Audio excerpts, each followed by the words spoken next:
Assalamualaikum warahmatullahi wabarakatuh. Perkenalkan, nama saya Nur Yakini, NIM E 2019-1102. Jadi di sini saya akan menanggapi dengan mereview materi dari Bapak Wadud yang berjudul Kebijakan Moneter dalam Perspektif Ekonomi Islam. Kita harus terlebih dahulu mengetahui apa itu kebijakan moneter. Jadi, kebijakan moneter adalah seperangkat kebijakan ekonomi yang dibuat untuk mengatur ukuran serta tingkat pertumbuhan pasokan uang yang di dalam perekonomian negara. Jadi, kebijakan moneter adalah kebijakan yang dikeluarkan pemerintah dalam mencetak uang, mengedarkan uang, yang mengatur jumlah uang yang beredar.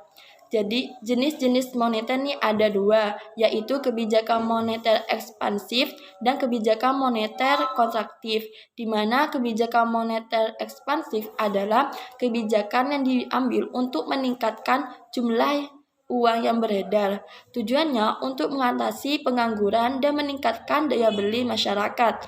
Yang kedua adalah kebijakan moneter kontraktif, adalah kebijakan untuk mengurangi jumlah uang yang beredar. Kebijakan ini dilakukan saat negara tengah mengalami inflasi. Kebijakan ini disebut dengan kebijakan uang ketat. Tujuannya yang pertama adalah mengedarkan uang sebagai alat pertukaran dalam perekonomian. Yang kedua adalah menjaga kestabilan negara. Yang ketiga, menjaga kestabilan ekonomi. Yang keempat, meningkatkan kesempatan kerja. Yang kelima, memperbaiki neraca perdagangan kerja masyarakat. Yang keenam adalah distribusi likuiditas yang optimal. Untuk instrumen kebijakan moneter, yang pertama adalah kebijakan operasi pasar terbuka. Yang kedua, kebijakan diskonto. Yang ketiga adalah kebijakan dorongan moral.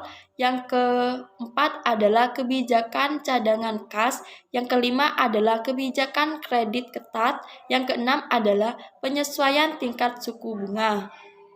Selanjutnya, beberapa mazhab instrumen kebijakan moneter dalam ekonomi Islam, yaitu ada dua mazhab. Yang pertama adalah istihaduna. Pada masa awal Islam tidak diperlukan suatu kebijakan moneter karena sistem perbankan hampir tidak ada dan menggunakan uang sangat minim.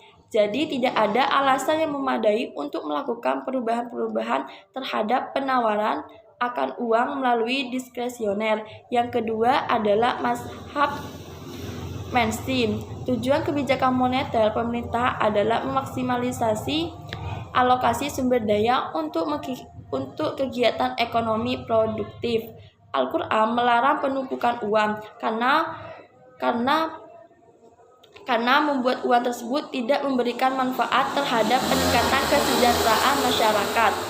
Oleh sebab itu, mazhab ini merancang sebuah instrumen kebijakan yang ditujukan untuk mempengaruhi besar kecilnya permintaan akan uang agar dapat dialokasikan pada peningkatan produktivitas perekonomian secara keseluruhan. Selanjutnya adalah instrumen kebijakan moneter dalam ekonomi Islam. Yang pertama adalah nisbatul ihtiyati. Yang kedua adalah ikna al-wa'ni. Yang ketiga adalah nisbatul ikrot. Yang keempat adalah hiadatus sanadat. Yang kelima adalah as-sukuwat Islamiyah. Yang keenam adalah Islamic sukuk. Yang ketujuh adalah al-istismar al-hukumi. Yang kedelapan adalah adatut tasdik. Mungkin itu saja yang bisa saya sampaikan. Wassalamualaikum warahmatullahi wabarakatuh.